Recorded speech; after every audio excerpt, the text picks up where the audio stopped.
So it's 8 o'clock, and so we'll get started here tonight. I want to welcome everybody to the UIS Virtual Star Party. I am John Martin. I am the professor of astronomy and physics at UIS, and tonight we have a treat for you. Tonight we're going to try, if the clouds hold off here, and they're moving pretty fast, so we think we might be able to pull it off. We're going to try to show you every single one of the 5 planets that are up in the evening sky right now. It's going to be Jupiter, Saturn, Neptune, Mars, and Uranus. I'm actually listing them from west to east here. But before we get into that, I want to just give you a quick intro to Star Party. I want to let you guys know where you can find more information actually to kind of explore the sky yourself. We sometimes use a planetarium program called Go Skywatch, and I'll be showing you some screen caps from that tonight. Or sometimes when I get questions, I use that. That is a good free planetarium program that you can load onto your tablet or your phone, and it's when you can point at stuff in the sky and actually it shows you what's up there. I want to thank my volunteers tonight. Tonight we have Greg Finn and Logan Kimball, and they're both going to be kind of co-hosting here. They will make sure we soft land if anything happens to my connection, and they will also be watching the chat and for hands to get raised. Let me know when there are questions. Okay, so you can see here that the horizon is marked as this line between the green below and the dark sky above. And we have the compass directions on the horizon. So over here in this picture, we're looking southeast. So that would mean that over here in this diagram, over here towards the right would be the west where the sun went down. And I like to use where the sun went down to always orient ourselves, because the sun usually sets over in the west. And actually then if you want to turn south and you're facing the sun, you want to turn to your left. And as you turn to your left, you see south, and then a little further, you're facing southeast. And if you're facing southeast tonight, you will see over here in the southwest 2 bright objects. And those bright objects are Jupiter and Saturn. And if you turn further over towards the east, you'll see coming up in the east, low on the eastern horizon, a bright red object, and that is Mars.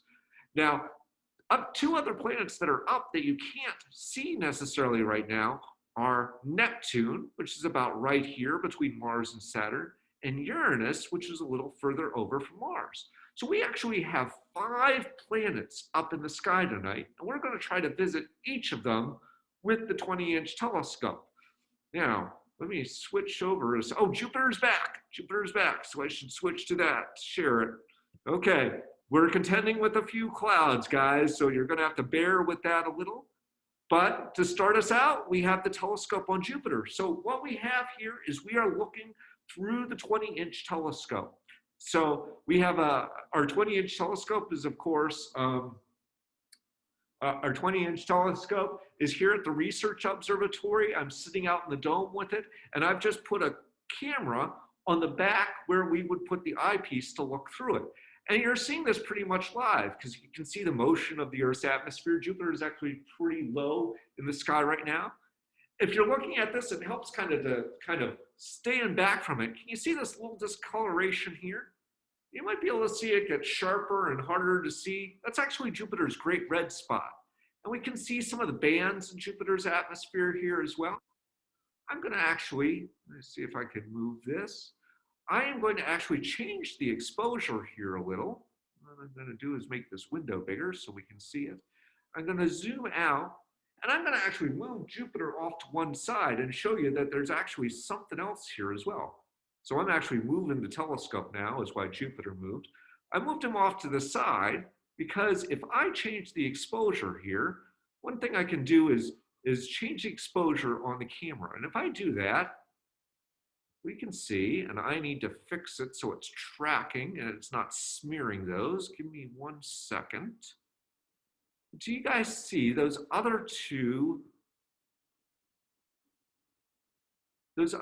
stars nearby? Those stars, actually, they are not stars. They are moons of Jupiter. This one right here tonight, oh, well, I need to look at my cheat sheet, actually, because I can't see them all. That one right there, closest in, is Callisto. Let's see if I can get it. Callisto, it's actually double stamping it because it's kind of having trouble tracking right now. Let me see if I can get it to track a little bit better. Okay, it might be able to do it now. We will fight the telescope a little at any point here. Actually, and let me see. Greg, you might have been right about the focus. Let me see if I can focus it a little more. Because those should be nice points of light, right? Those moons should not be double stained. Well, that's out of focus. Now here we go, a little bit of better focus. Okay, and they're disappearing. Right behind a cloud. Right behind a cloud, but you can see I got it a little better there. Okay, oh, there they come back. Okay, so what we have here in this image, let me pull my cheat sheet again up. The one closest to Jupiter right now is the moon Callisto. The one that is slightly further out that we can see, that we could see. No, I'm fighting with the exposure time here. We'll give it a second. I don't want 700 seconds. That is not a good idea. Actually, try to get this.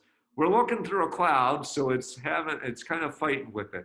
So we had Callisto, we had Europa, and we have Ganymede way out over here on the side. Oh, yeah, see, it's coming back. Europa, Callisto, and Ganymede is off the edge. The moon Io, the innermost of Jupiter's 4 Galilean moons, is actually about right here. It's in Jupiter's shadow right now, and it should be coming out of there sometime around 840. Unfortunately, Jupiter will probably be too low in the sky at that point for us to watch that happen, okay? But, so those 4 Galilean satellites are actually bright enough that if you had a pair of binoculars and you can see them, and they actually move over the course of hours and days, and they are kind of the first proof that Galileo could see looking at the sky that there was something out there that was obviously orbiting something, Jupiter, that wasn't the sun or the earth. That made him think about the ideas of the geocentric versus the heliocentric system for our heliocentric model for our solar system. And it was one of the things he used to show people to get them to think about, maybe the Earth is not at the center of the solar system. We're gonna fight the clouds all night. And that's just a-okay here. But I see I got something in the chat. Let me see if I got a question there. Does the red spot rotate around the planet?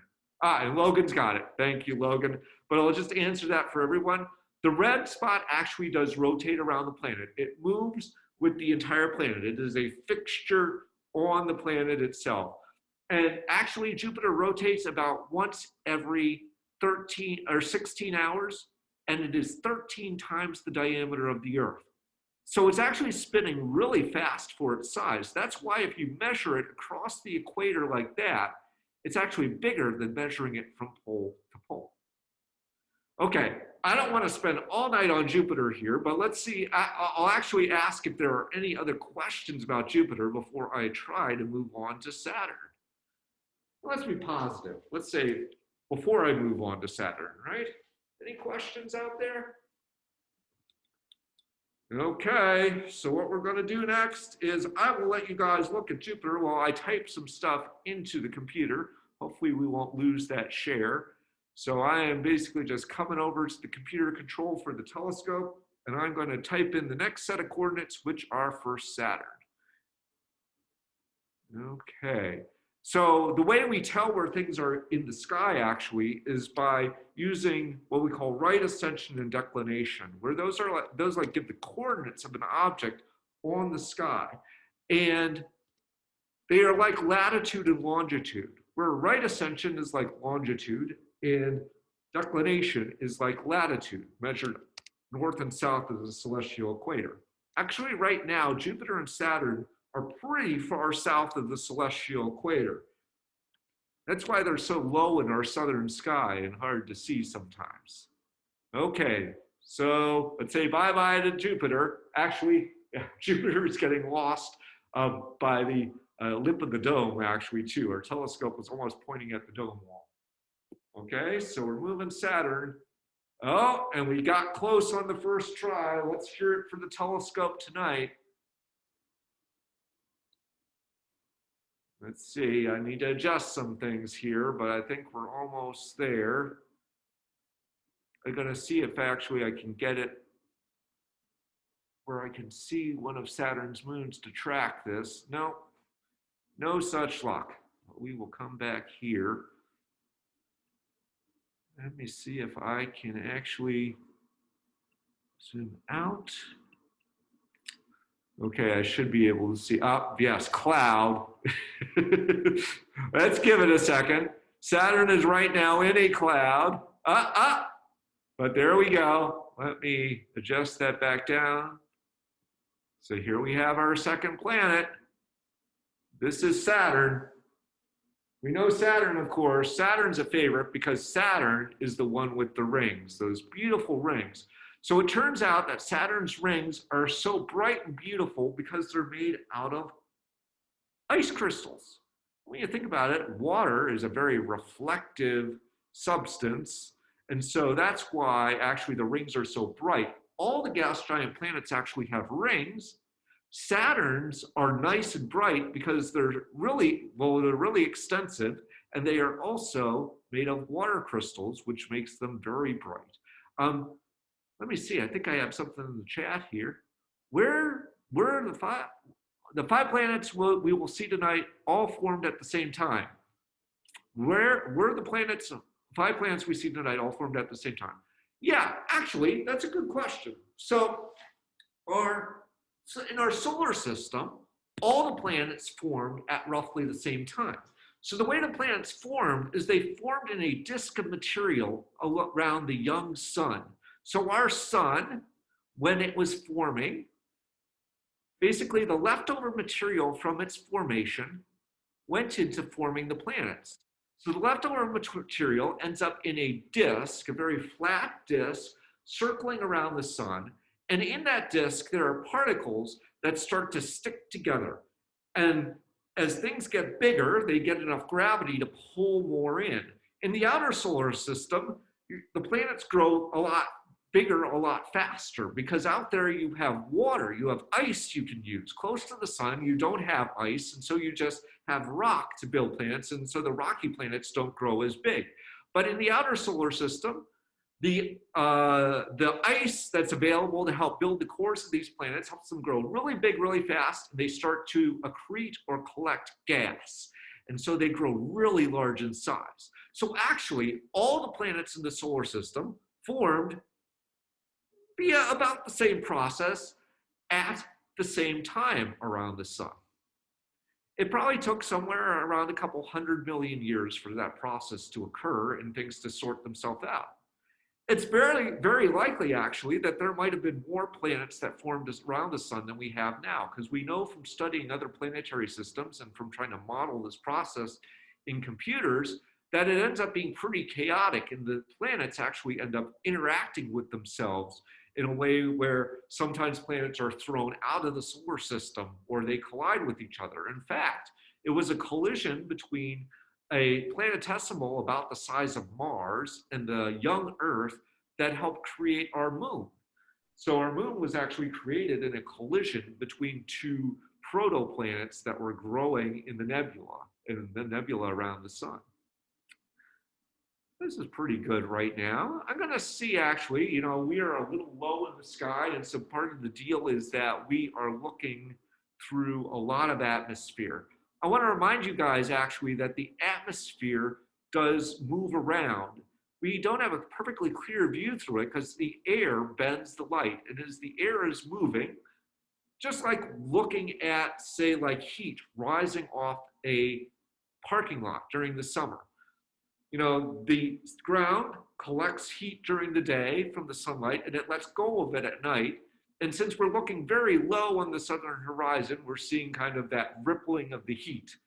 I want to point out here, there is something you can see periodically. See where my arrow is right here. If you watch that point where the ring disappears behind Saturn, when we get a clear view, you can sometimes see clearly that Saturn is actually shedding its shadow onto the ring itself. It helps you see kind of the whole three-dimensional aspect of this. So the ring is going behind the planet back here and in front of the planet right here.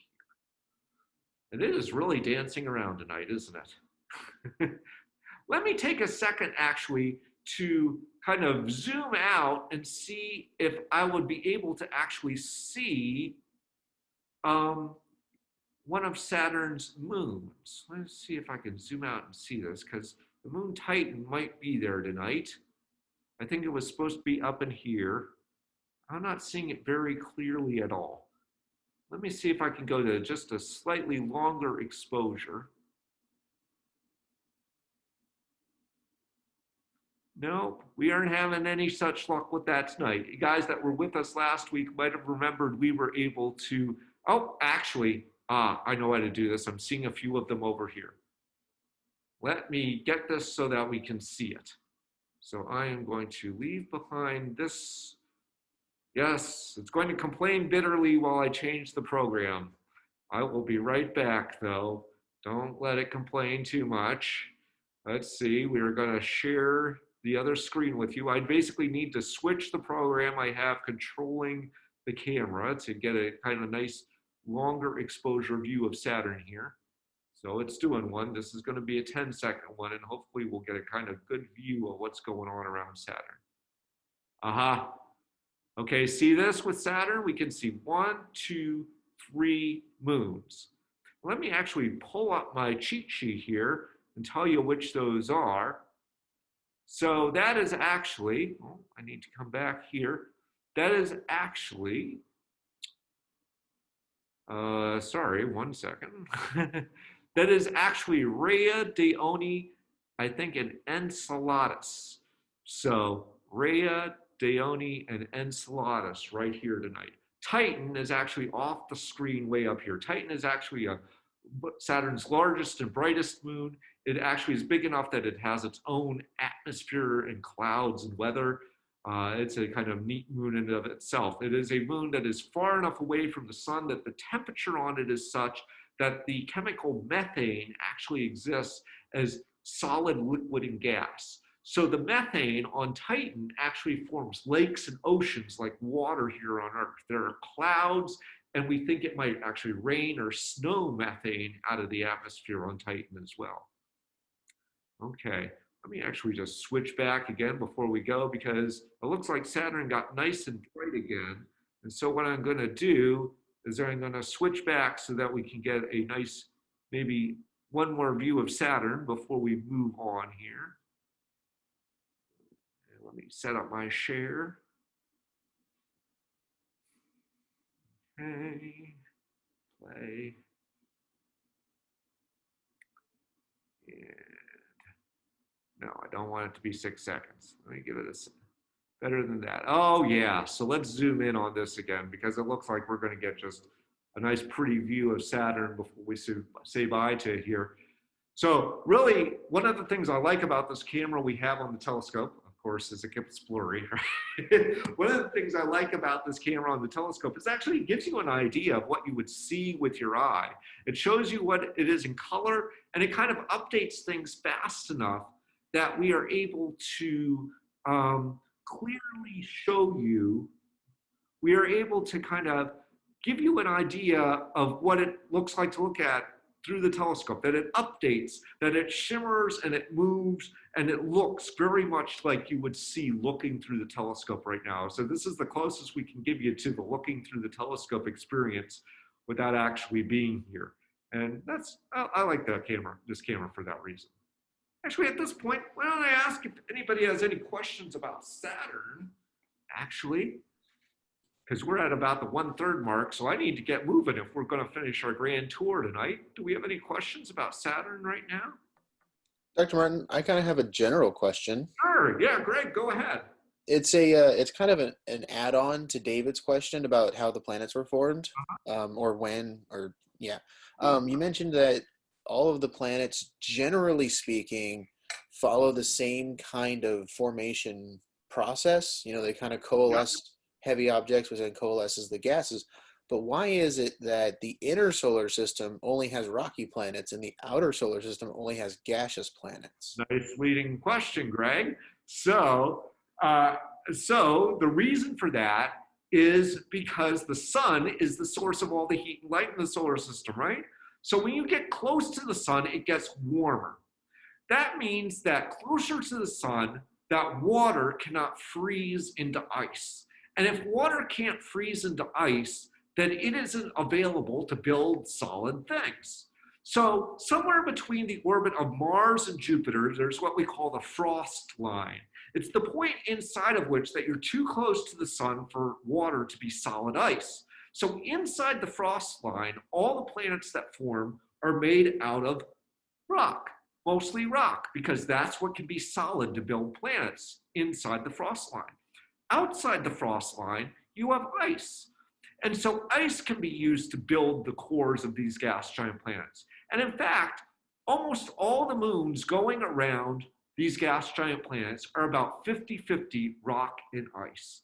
It turns out actually that water is a very common molecule in the universe. And it was very common in the cloud of gas around the sun that formed the planets. And so when it's available as a building block to build planets, we get bigger planets because there was more of it than there was rock in the solar nebula as well. But there wasn't any ice available near to the sun. It was just too warm. So that's why we get the rocky planets, the terrestrial planets like Mercury, Venus, Earth, and Mars near to the sun. Good leading question, Greg. We got anything else? We gave people a chance to, I guess, raise their hand or asking questions. We clear to move on right now? I think we're clear to move on. So I'm going to let you guys, again, watch Saturn for a second while I go through here and tell the telescope where I want to go next. Okay, are we feeling lucky? I think we're feeling lucky. So we're going to try to send it right to Neptune. But if it doesn't go right there on the first try, I am going to, I have a star we can hop to in the middle. 56.9. So right now what I'm doing while you guys are watching Saturn is I am typing the numbers for Neptune's latitude and longitude on the sky into the computer that controls the telescope. And remember that Neptune, that in the sky right now, the bright star towards the southwest is Jupiter. The next one over headed towards the east is Saturn, and Neptune lies somewhere to the east of Saturn between it and the bright red Mars over on the eastern horizon. Neptune is not bright enough to see with the naked eye, but it is bright enough to see with the telescope. Oh, I should have told you guys to say bye to Saturn. Don't worry, they'll be back. I'm going to have to now move the telescope dome. So excuse me while I get up and do that.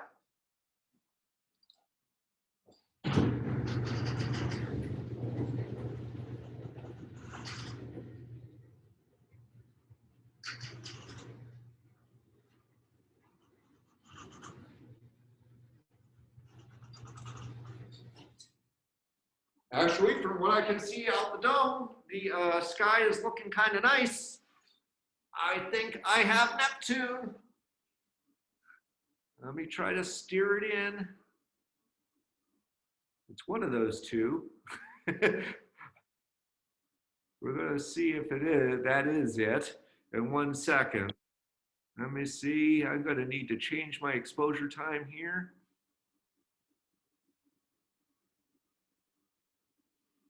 That's probably it. 1 second. Can you guys see it faintly right there?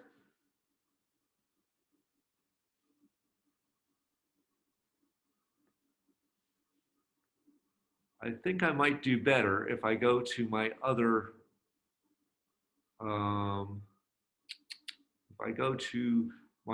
camera controller. I'm going to stop pussyfooting around and I'm just going to share my whole desktop.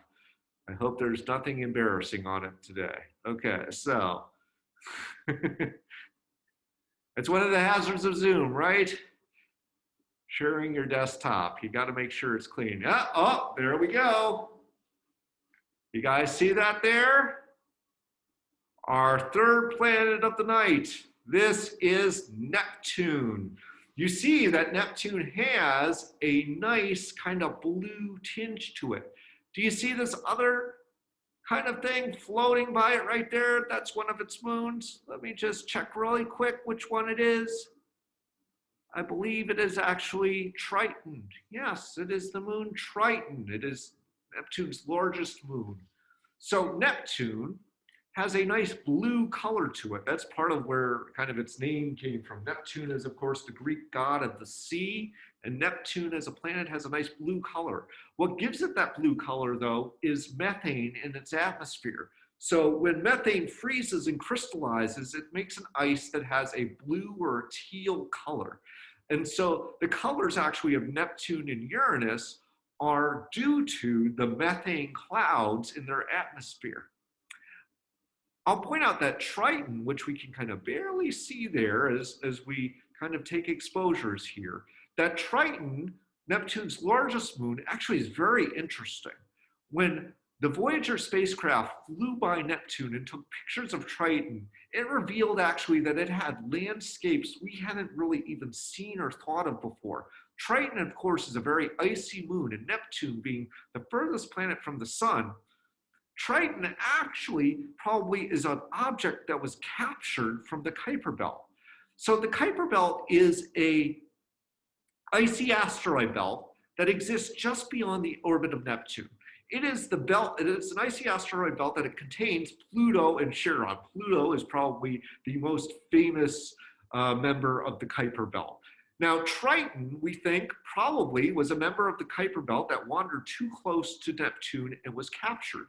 The landscape it has looks very much like, we didn't notice at the time when Voyager 2 flew by, but later, when the Horizons probe flew by Pluto, Triton and Pluto have a lot of just really interesting terrain on them that are similar to each other.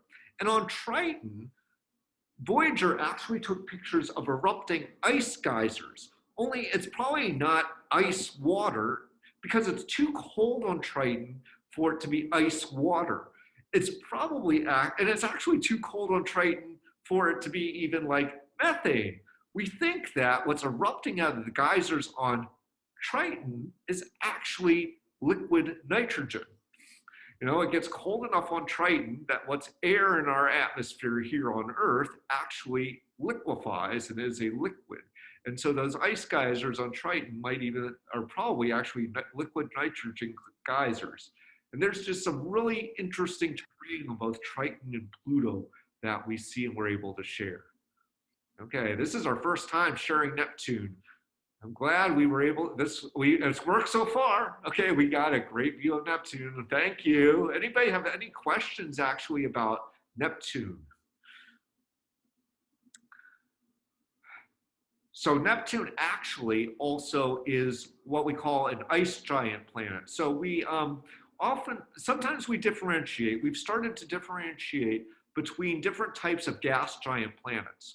We differentiated them as like Jovian type or ice giant type, where Uranus and Neptune will be considered ice giants. Ice giants are found further from their star, obviously, that are much colder. They have these blue or blue-green methane clouds that cause them to have this appearance. And we think actually that there might be actually some sort of kind of a fundamental kind of difference in the way they are, because we know that Neptune and Uranus actually have characteristics that are slightly different than Jupiter and Saturn. And so the fact that they're further from the sun and formed even further from the sun than Jupiter or Saturn did probably lead to a couple differences with them. Oh, we got something in chat. Let me check. Okay, great view of Neptune. When was Neptune first viewed and by who? Okay, that's a great question, actually. So Neptune is the first planet that was discovered that is not visible with the naked eye. It turns out, actually, if you know where to look, that you can find Uranus. It was actually the second planet discovered by telescope, though, because Uranus was discovered by William Herschel using a telescope, okay? But Neptune was discovered not by searching the sky, but by mathematics. So it turns out that Neptune Neptune's a large planet and has gravity, so it actually tugs on Uranus. So when Uranus was discovered, it was noticed that there were times in Uranus's orbit that it kind of sped up, and there were times that it kind of slowed down. And by the amount that it sped up and slowed down, we could imply that there was another object out there tugging on it. And there were two teams that basically did the calculations to try to find Neptune.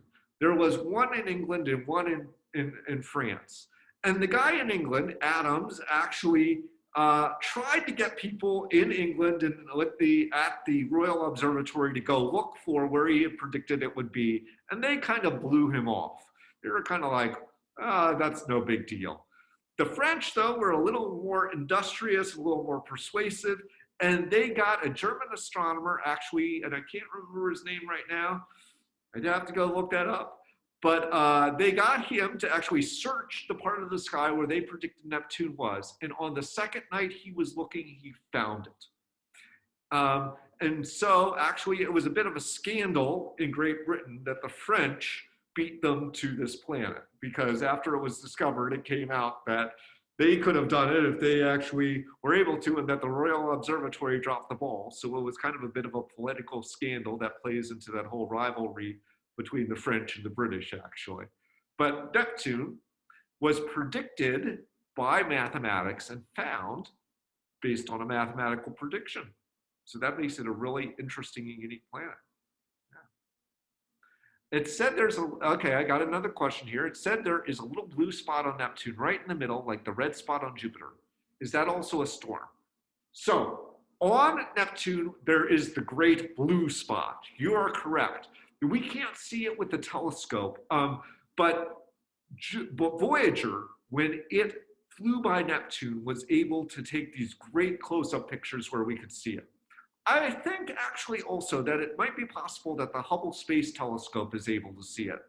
And I believe also that infrared images taken with the Keck telescope, which is a big telescope in Hawaii, in the infrared part of the spectrum also show it there. Yes, it is a storm that is similar to the Great Red Spot on Jupiter, which makes it very interesting, right? And we don't know exactly which causes either of those two. So it's interesting that Neptune has this great blue spot when Jupiter also has the Great Red Spot. And I should say that all the gas giants have storms in their atmosphere. It's just what makes like the Great Red Spot really interesting is we know it's been there about 400 years, and so is the Great Blue Spot something that's been around that long? Well, we don't know for sure because it's only been since the late 1980s that we've had pictures close enough of Neptune. We've been able to see it, right? But it's been there at least 30 years, going on strong. So we'll watch it to see if it has the same longevity the Great Red Spot does. But even Saturn and Uranus also have storms in their atmosphere. They just are kind of harder to pick out in a telescope, and most of them are not as long-lived. How are we doing right now? I see we're running up on 8:40. We got any other questions at the moment? 3 planets down, 2 to go. Part of why I want to vamp a little is because I know Mars is lower in the sky. And actually, I'm going to let you guys for a second watch Neptune, and I'm going to do what astronomers sometimes do, which is we go and poke our head outside the dome to see what's going on, to make sure we're ready for our next thing. So enjoy Neptune for a second. And Greg and Logan will be right back. Try to keep them from rioting, okay?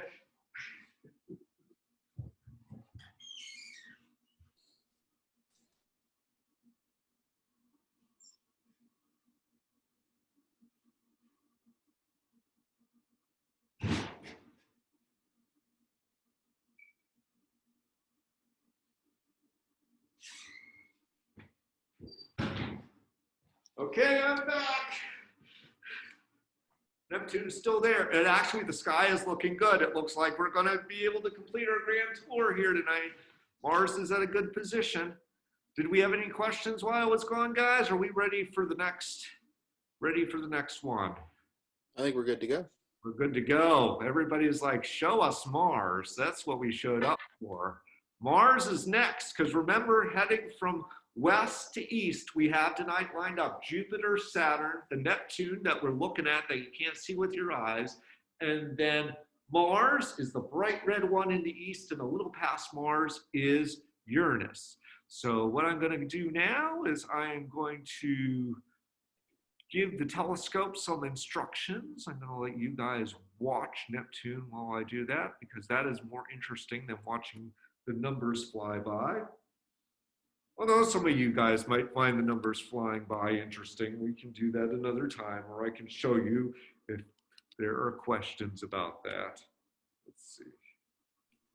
I gotta stop talking because otherwise I will type in the numbers wrong. Let's see.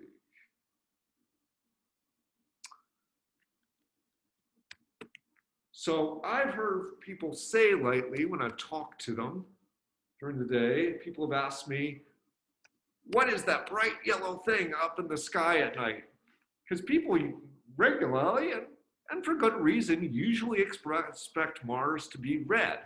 And it is still red, it's just that it's so close and bright. Mars is kind of the closest it is right now that it'll be for the next 20 years or so. So it's really close by. In fact, right now it is brighter than Jupiter.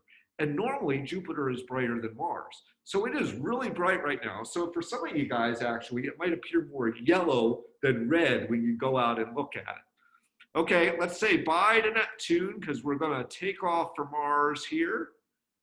I'm gonna send it going. Actually, what I'm gonna do is I'm gonna move back to just my normal desktop here, so you guys can watch what I'm seeing. So what you're seeing right now is the telescope control of the guide camera. And I need to rotate the dome.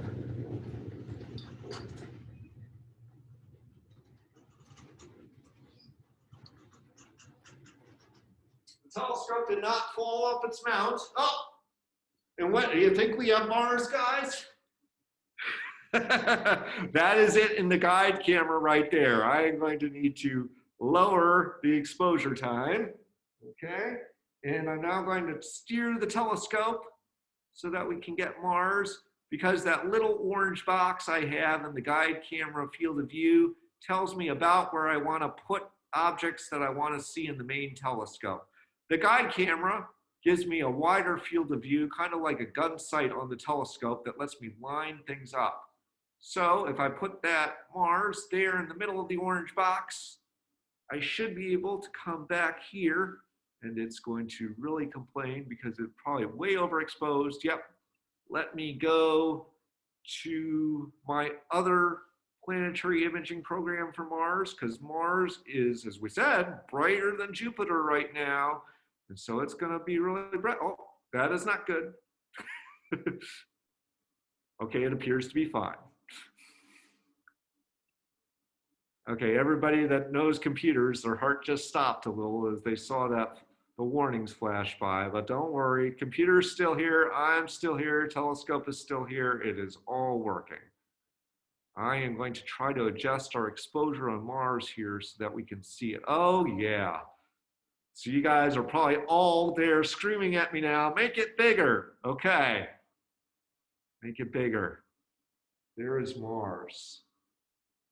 Okay, you guys are not, your vision is not fooling you.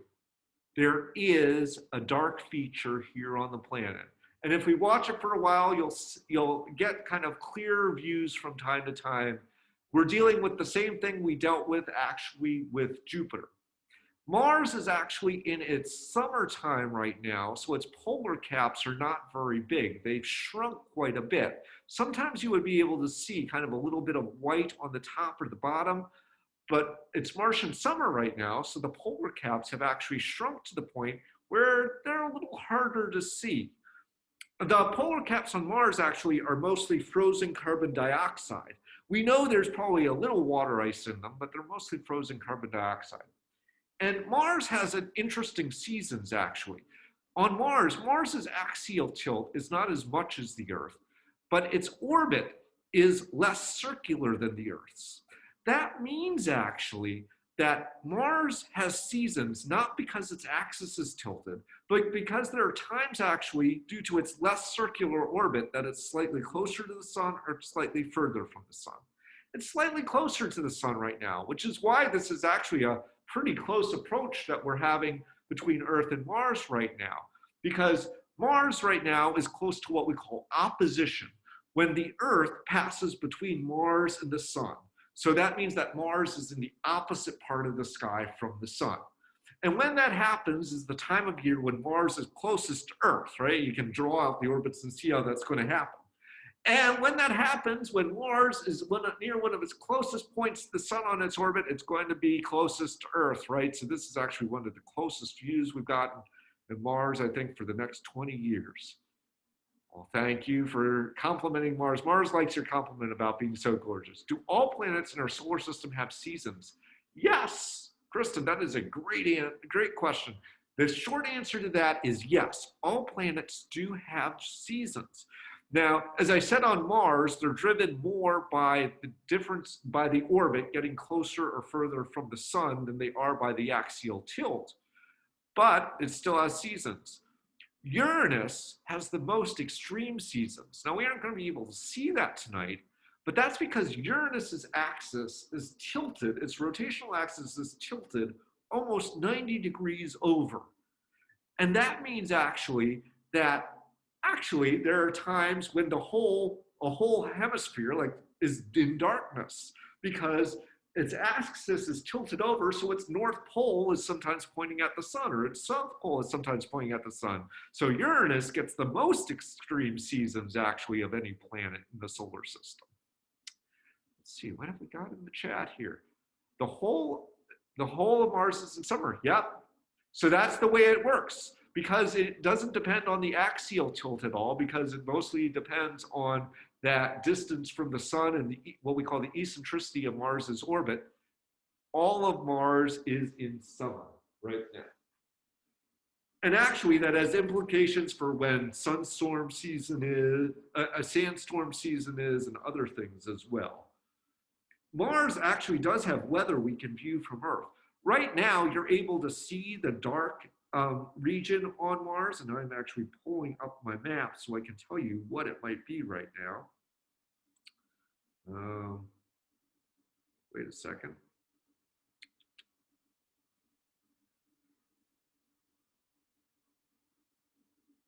I'm trying to set up my view of Mars here. Okay. I think I need to rotate it around so I can tell.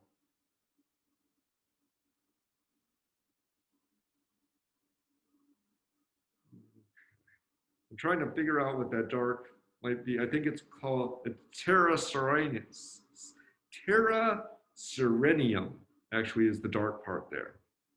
Oh, and here's a fun thing for you guys to know. We can't see it, but about right here on Mars, that is about where Olympus Mons is, the largest volcano in the solar system. One of the things you can kind of appreciate here, looking at Mars with this live shot, where it's pretty much like we're used to seeing it through the telescope, is you can start to appreciate people that, before we had photography, looked at Mars and sketched it. In particular, the astronomer Percival Lowell. And Percival Lowell was he was a rich gentleman astronomer. He was a man who was wealthy and had money, and so kind of astronomy was both his hobby and the way he passed time. And he actually built a very nice observatory called Lowell Observatory out in Arizona that is still there today. And he had a refracting telescope that he used almost every night he could to observe Mars and sketch it.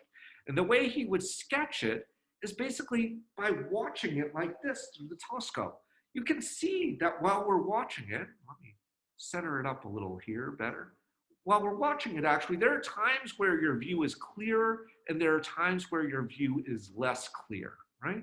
And so he was using those glimpses where you just get those moments of clarity where the view is clear to sketch out kind of the best sketch he could see You know, it turns out actually that the human eye is a lot better at doing that for bright objects than photography is. When we use photography, we're often integrating over a long amount of time and not updating as quick as this camera is. And so you actually end up, the atmosphere ends up blurring out all the detail. With a camera that can update as quick as the one we have here, we can almost mimic what you get with the eye and see the details a little better. So the other thing, though, is when I mentioned Percival Lowell, some of you guys might remember that his name is associated with the Martian canals. Now, it turns out that actually Percival Lowell wasn't the first one to see canals on Mars. It was an Italian astronomer named Schiaparelli who first reported what he in Italian called canali on Mars. Now, the word canali, there's an unfortunate kind of translation there that occurred, because actually in Italian, canali means more like straight lines or like rulings on the planet. In English, though, it sounds like canals, and there's a difference kind of in implication between seeing straight lines on the planet and seeing canals, right? Canals imply, well, maybe somebody built those, right? Because on Earth, canals are man-made built things. So Percival Lowell dedicated his life to mapping these out and had come up in his brain with ideas about this. They represent a dying civilization that's trying to get water from the polar caps down to their cities at the equator. He imagines cities where he saw the lines connect. Now, this is usually the best we can do with photography, okay? What you're seeing right now, I hate to disappoint you, but it's about the best we can do with earthbound photography of Mars. So it was a shock to us, kind of a shock to us, when we sent our first spacecraft to Mars to take pictures, and there were no canals. There were no lines on its surface. So what was going on? It turns out that the human brain and what you see is not just about what your eyes see in light. It's about what your brain interprets. We're all used to having seen optical illusions before, right? Things that appear to be different than they really are, like two lines that might, oh, sorry guys, I'm going to try to get that started up, like two lines that might appear not to be parallel to each other, but really are, or like a pattern of white and black where it messes with your perception of it. Your brain does a lot to interpret what your eyes see. And with the light and dark patches on Mars, it turns out that what the human eye wants to do is to draw lines between them. It wants to make sense of it. And this has actually a great deal of evolutionary advantage for us. You are actually carrying around in your head the best set of pattern recognition software that has ever been written. We don't have any computer that can even get close to it. You guys have probably all seen these tests, these kind of human tests that websites sometimes have that say, find all the stoplights in the image or find the crazy thing written in these dots. Your eyes, your brain can pick that out, but a computer can't. But the disadvantage of that great ability is that sometimes we see patterns when they aren't there. There are optical illusions. And so the canals on Mars actually were an optical illusion. They aren't really there. Close-up pictures of the planet prove they are not really there. But if you stare at Mars long enough through a telescope, you can convince yourself you're seeing them and they are there. They're an optical illusion that the human brain projects onto the planet. How are we doing right now on questions? I might just play with the focus just a little bit here to see if I can get a little better. It's a little soft, but I think we are mostly dealing with atmospheric blurring at this point. Any other questions? Mars captures our imagination really often as the planet that is in many ways most Earth-like. Because while Venus is about similar in size to the Earth, it's covered in a atmosphere that's really thick, has a runaway greenhouse effect, and it is oppressively hot and high pressure on the surface of Venus. And it rains sulfuric acid. So that doesn't seem very Earth-like.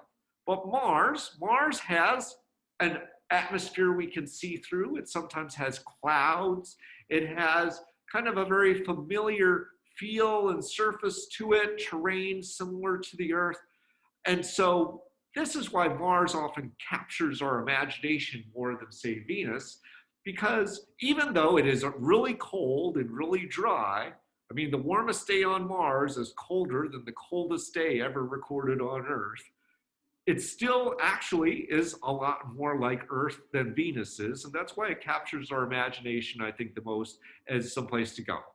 There's also evidence from the probes we've sent to Mars that drive around on the surface, and also images taken from orbit, that there might have one time been running water on Mars. Several billions of years ago, Mars might have had a thicker atmosphere where there was water on the surface, which opens up the possibility that life might have started on Mars either.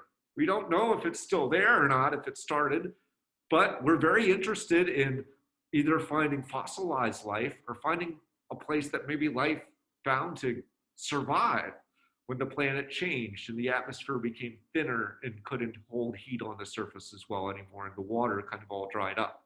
It's possible that if life started on Mars, it found some place to hide out. And so we're very interested in that, and that's why there's a lot of studying Mars for that reason too. Okay, of the 5 planets, which is the least viewable during a 12-month period? All of them are equally viewable, I'll tell you. The hardest one to find, though, is going to be Neptune, though, because you have to know where to point your telescope. It turns out, actually, that Uranus is bright enough to find in a pair of binoculars. And if you're at a really dark site, you can actually find Uranus with your naked eye. It's just basically on the edge of what you can see with your naked eye. All right, how are we doing on time right now? Let's see if we want to get over to Uranus. Oh, yeah, we're getting on to 9 o'clock. So while I love Mars and I can come back to Mars later, I promised you guys a 5-planet tour tonight. So we're going to try and do Uranus last. Okay, so I am setting it up so that I am sharing the view of Mars while I switch over to the control.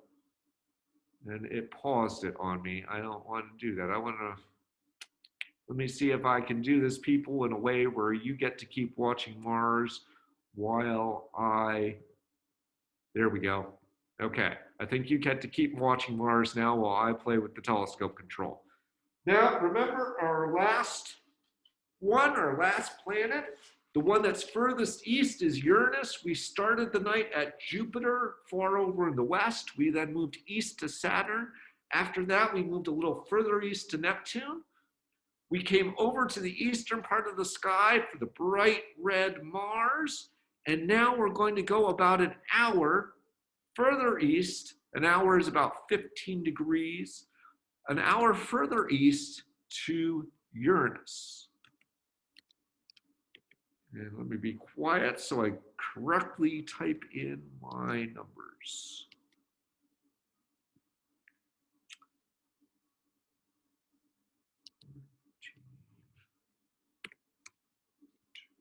And 6. Okay, say bye to Mars, everybody. Cross your fingers also, because we have had good luck so far. So let's make sure the last one is good luck too. Here we go. And this is the point where I worry about the telescope falling off its mount. Here, let me switch the view so that you guys can actually see my screen and the control screen while I try to turn the dome. And again, this kind of flat, I think I'm not going to need to turn the dome very far, because I think that is Uranus right there on the guide camera. But let me move the dome just a little bit. Okay, guys, We have lucked out. This is like the perfect crowd tonight, right? I, at the start of the night, gave myself maybe a 70% chance of getting through the whole grand tour. So I am really happy right now. I hope you guys are happy too that we've had this opportunity. It isn't that often that we have all the planets up in the sky where we can see them like this. Okay, so let me get this up.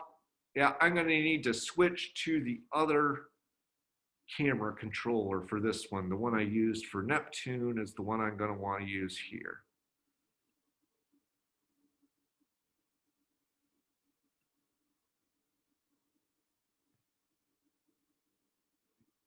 Say hello to Uranus. Let me actually move Uranus down. Get it towards the center. So we're taking exposures here that are about 2 seconds long, which is why it's streaking in a weird way when I move the telescope. I just want to get it more towards the center of the field of view for us here. Okay, so notice that Uranus actually, it's a slightly different color than Neptune. Remember, Neptune was actually a little bluer, right? Uranus has more of a teal color to it. As I mentioned with Neptune, it's the same with Uranus. The color is due to the methane ice clouds in its atmosphere. Now, you can't see it, but Neptune is actually tilted over on its side. It has a very strong axial tilt. I talked about that in the context of it having the most extreme seasons in the solar system. It turns out then that its moons, and its rings, we see go around the planet actually like this then. Because its equator has been tilted, the planet is actually on its side. Actually, Uranus was the second planet that we discovered rings around. So obviously Saturn's rings, anybody can see those, right? Galileo saw them with his telescope. He, tried to figure them out. He couldn't quite figure them out for a long time. He wrote down in his journal he thought the planet had ears. But we've been able to see Saturn's rings for a long time. The second planet we discovered rings around was Uranus. And the way they were discovered is that somebody was watching Uranus occult a star. Now, the reason why we might do that is because by watching the planet pass in front of a star and kind of how the star winks out tells us something about the atmosphere or the edge of Uranus, right? You can imagine that kind of how it winks out and how the light gets to us from the star as the planet passes in front of us is like sending a searchlight beam through the atmosphere of the planet. So that's why we might want to watch that. But the person that was doing it, they really wanted to get the observation right. And so what they did is they started the recording early. And what they saw was they didn't just see the star dip out as it went behind the planet. They saw 5 dips before the planet and 5 dips after the planet. And that was our first evidence of the rings because basically the star was going behind the rings on either side of the planet. So Uranus has 5 rings. They're made out of very dark material. They're not nearly as extensive as Saturn's rings, but they were kind of the second rings. And since then, actually, we have discovered that actually both Jupiter and Neptune also have thin, dark rings as well. Every gas giant, every Jovian planet in our solar system has rings. Okay. This actually, we've hit 9 o'clock, and this concludes our grand tour of the solar system, of course. But I am, as always, when we hit 9 o'clock, happy to hang around to answer people's questions if they have them, or actually, if people want us to go back to Mars and look at Mars for a little while, I'll take that request as well. The only planets I can't really go back to right now would be Jupiter or Saturn because they have gotten way low over in the western sky. It would be hard for the telescope. But since we're losing people, I want to be sure to thank, actually before you go, I want to thank Greg Finn and I want to thank Logan Kimball again for helping out tonight and helping make this possible. And we'll do this again next week, guys. We'll find something else fun to show you and share with you next week. We'll be doing Friday Star Parties every Friday. We have 2 more left. Every Friday in October, we have 2 more left, one next week and one on the Friday before Halloween. Thanks for coming out. Let's see what we got here. Of course, always a good time. Sorry, what was that, Logan? Of course, it's always a good time. Well, I think we'll contrast actually the video on this one to the video from last time, right? You picked the right one to miss, Logan. It wasn't terrible, but it was not what we had wanted to show. Was it bad? It wasn't bad. Well, I had some trouble with the telescope, and the nebulas that I was trying to find, we had trouble with, and they didn't quite fit in the field of view. It's like I was able to fit half of the dumbbell nebula in the field of view, so it was still nice. People still complimented it, but those of us that have seen the whole dumbbell nebula were kind of like, yeah.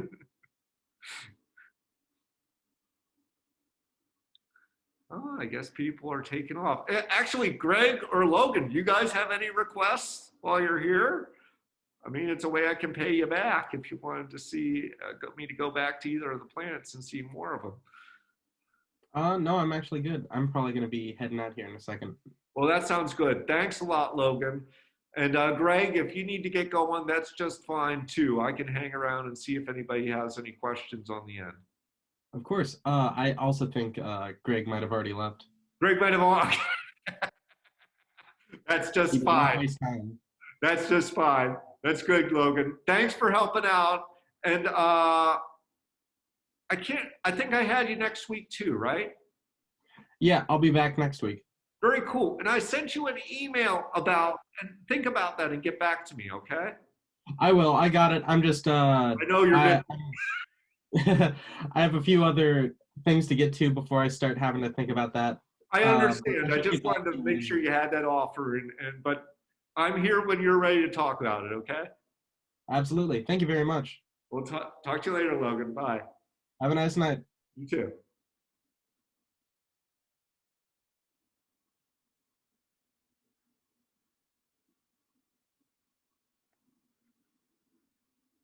I think I had the last few people hanging out.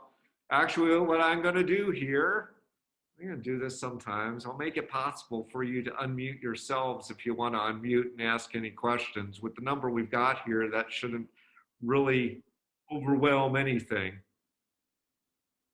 I'll hang out here until people are satisfied. And as I said, if anybody wants to go back to Mars or Neptune, I'm happy to try and do that.